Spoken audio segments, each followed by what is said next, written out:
Hello friends, welcome back to my channel. So in today's video I'll be teaching you how to make your caramel sauce the easy and cheap way.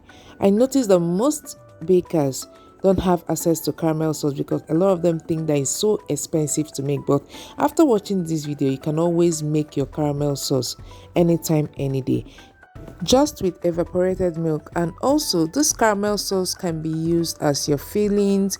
You can use it for drippings, you can use it for toppings. So sit back, make sure you watch this video till the end, and don't forget to subscribe to my channel.